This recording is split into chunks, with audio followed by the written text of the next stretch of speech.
today I am going to revise with you the poem The Light of the Other Days by Thomas More. This was in your first unit test, and I have already done it in your class when the school was on.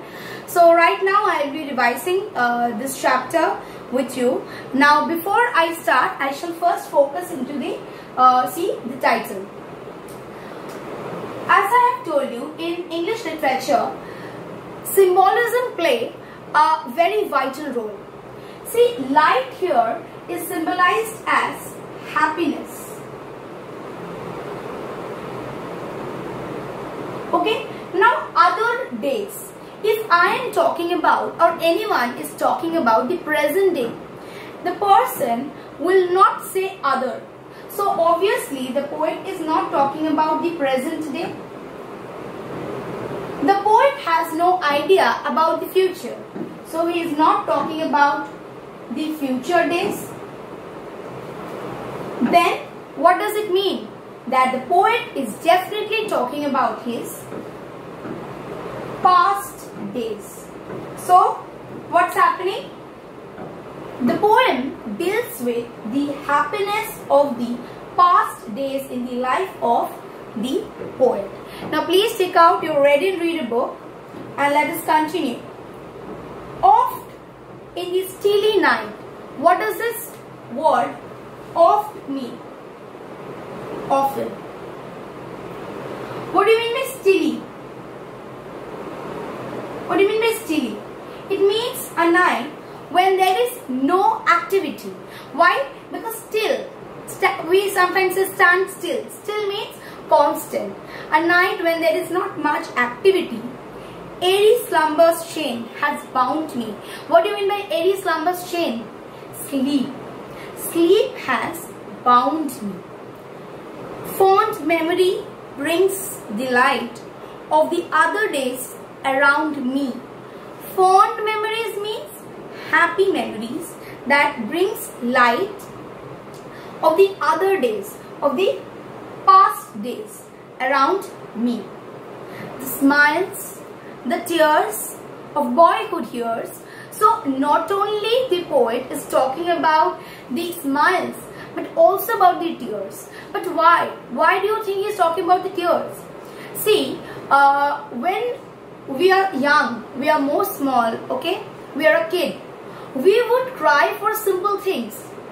But right now, if we go back and someone tells us that, you cried for that matter, maybe for a ball, maybe for a doll, you would say, I cried for this reason. Why? Why such difference in attitude? Because of your maturity.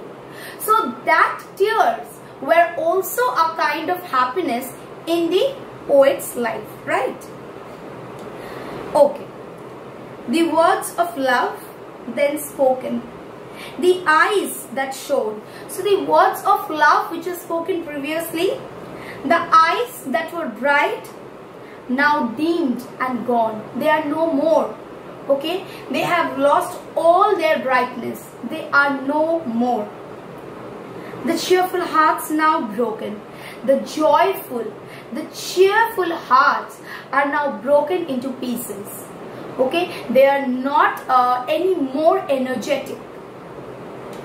Thus, in the stilly night, airy slumber's chain has bound me. So, the sleep has bound me, and I remember about my happy past days. Sad memory brings the light of the other days around me. Now, sad memories. Why sad? Why do you think the poet is talking about not only the happy days but also about the sad memories? You can very well relate with the situation.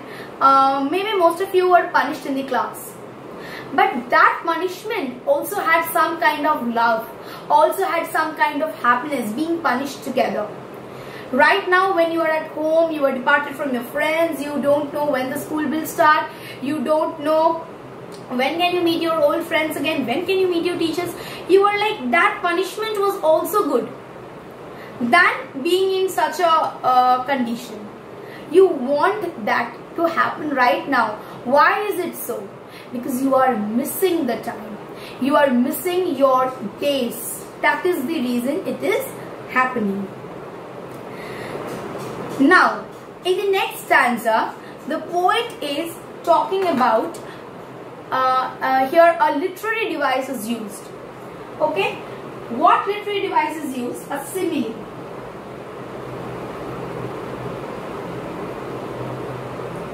I'll just draw the diagram for you to make it clear.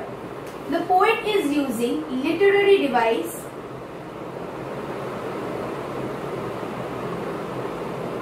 and that is the simile. Now, see, his past condition, the poet is saying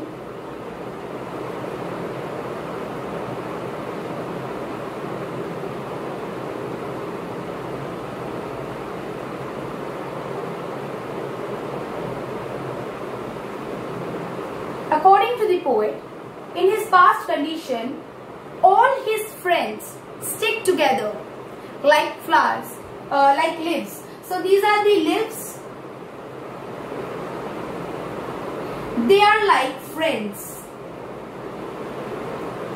When I use the word like, and when there is a comparison happening with there is a usage of the word like, then it is called simile. So the leaves are like friends who are sticking together.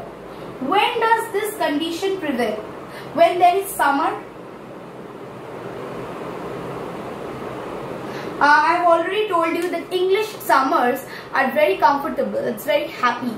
So in summer the flowers are blooming, the leaves are there. So it's the summer when all the friends are together. This was his past time, past days. Now, presently, what is happening?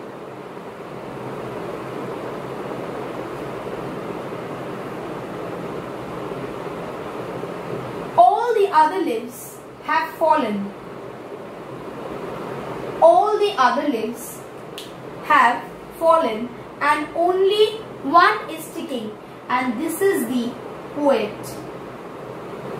This is the poet. This condition prevails in winter, because in winter there is no leaves. Now you see, you already know in English literature, summer is something very happy.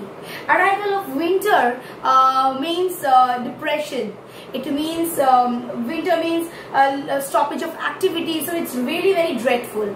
So the present condition is like a winter condition when the poet is only one and all other lives, that is his friends, they have died. And he is only living, so the condition is very dreadful. What is happening in the summer condition, which he relates with the past? All the friends were together with happiness. So students, I'll just keep it till this much. In the next part, I'll continue with the next of the portion of this poem, The Light of the Other Days. Here the questions which are important are the simile, that is the past and the summer, present and the wintry lives, because just read out the lines, you will understand. The friends so linked together I have seen around me fall, like leaves in wintry weather I feel like one. So I feel like only one in the wintry weather. And this simile is very important. Along with this, the state of mind of the poet, that question is also very important, that what is the poet feeling? Okay, he is feeling, about the past days, he is feeling lonely, he is all alone. Okay, and Eddie slumbers chain, binds him. So I'll just keep it till this much. In the next video, I shall continue with the next portions of the poem. Hope you enjoyed the class. Thank you.